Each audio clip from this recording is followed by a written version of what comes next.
तो फाइनली जैसा सोचा था वैसा मूवी है नहीं टाइगर 3 मूवी। जिस तरह से एक्सपेक्टेशन था रिलीज से पहले टाइगर 3 के लिए, तो वैसा एक्सपेक्टेशन कुछ बदल जाता है आपके लिए। जिस तरह से टाइगर 1 से लेकर 2 और 3 आ गई है, जिस तरह से इंडिया और पाकिस्तान के बीच में जो दरार होता है, एंड जस्ट लाइक दैट कि वही वार देखने को मिलेगा। और कुछ भी नहीं, ISI और रॉ के बीच में कुछ कनेक्शंस है इसमें, एंड कनेक्शंस होते होते भी ISI के एक डिक्टेटर, यानी कि आपको पता ही है, जिसमें कि डायरेक्शन मनीष शर्मा ने किया है। तो इसमें विलन कैरेक्टर जो है इमरान हाशमी ने, जो कि ISI के एक डिक्टेटर होते हैं पाकिस्तानी आर्मी के तरफ से। लेकिन बावजूद इसमें कि कैटरीना कैफ की जो एक्शन परफॉर्मेंस है वो बहुत अच्छी लगती है सबको। एंड जिस तरह से मनीष शर्मा के डायरेक्शन वॉइस आज तक की इतनी सारी मूवी रिलीज हो चुके हैं, लेकिन उनकी मूवीज सुपर हिट हो चुके हैं, लेकिन फिर भी इस एक्शन सिनेमा उन्होंने बनाया नहीं है। लेकिन फर्स्ट टाइम एवर वो भी action cinema with spy universe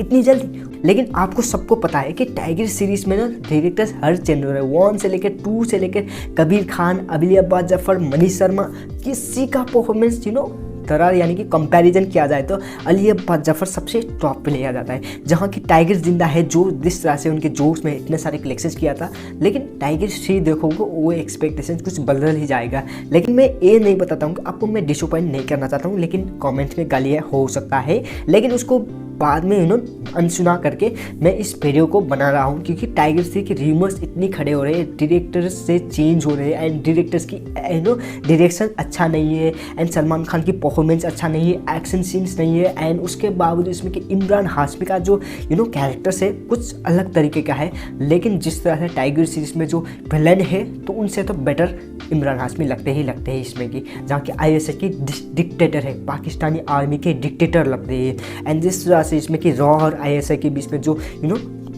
जो दरार था, जो कि वार चल रही थी, एंड वही चीज़ें दिखाई रही है। एंड जिस तरह से टाइगर सीरीज में पाकिस्तान और इंडिया के जो ISI एंड रॉ बीच में काम करते हैं एक मिलजुल के, लेकिन बाद में वो अलग हो जाते हैं। फिर भी इसके बावजूद इसमें कि टाइगर सीरीज टॉप पे है अभी के टाइम पे। जिस तरह से पठान की कैमियो हो, एंड जहाँ की कबीर की कैरेक्टर्स को कैमियो दिखाया जाता है एट लास्ट मोमेंट पे। टाइगर 3 के लास्ट गाने हैं, उसके बाद कबीर की कैरेक्टर्स दिखाई जाती है, एंड कर्नल लूथर है। लेकिन उसके बावजूद एट लास्ट मोमेंट के कबीर का कैरेक्टर जो इंट्रोड्यूस किया गया है, वो एक अलग तरीके का चीज़ें डायरेक्शन किया है। आपको विश्वास लगा होगा कि एक वो लास्ट सीन वाला जो कि कबीर के साथ जो फाइट सीन दिखा रहा है, कबीर का जो कैरेक्टर्स को इंट्रोड्यूस किया है, वो डायरेक्शन किसी और ने किया है, मनीष शर्मा ने डायरेक्शन नहीं किया है। आपको पता होना चाहिए, क्योंकि वो डायरेक्शन किया है आयान मुखर्जी। ब्रह्मास्त्र ने उनको डायरेक्शन कितना उसी तरीके का डायरेक्शन लगता है जिस तरह से आपने लास्ट मोमेंट का सीन्स देखा हो। तो फिर भी इसमें कुछ कनेक्शंस तो है पठान और टाइगर, एंड वो भी कबीर के साथ साथ। वॉर देखिए, पठान देखिए, एंड टाइगर सीरीज देखिए, तो स्पाई यूनिवर्स फाड़ देने वाली है इंडियन सिनेमा के हिस्टोरी पे। एंड जिस तरह से आपको पता ही होगा कि LCU मूवी भी कितने ऊपर फिर लगा रखा है, एंड LCU के लिए भी लोग तरस रहे ही।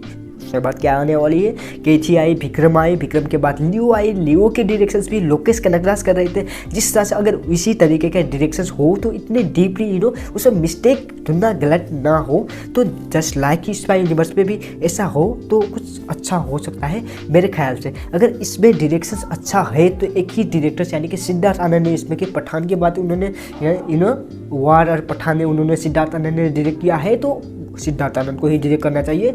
अगर जिस तरह से वॉर और पठान ने इतनी सारी कलेक्शन किया है, तो टाइगर 3 भी कलेक्शन कर सकती है, लेकिन उसको देखने से पहले अपना एक्सपेक्टेशन घर पे छोड़ना पड़ेगा।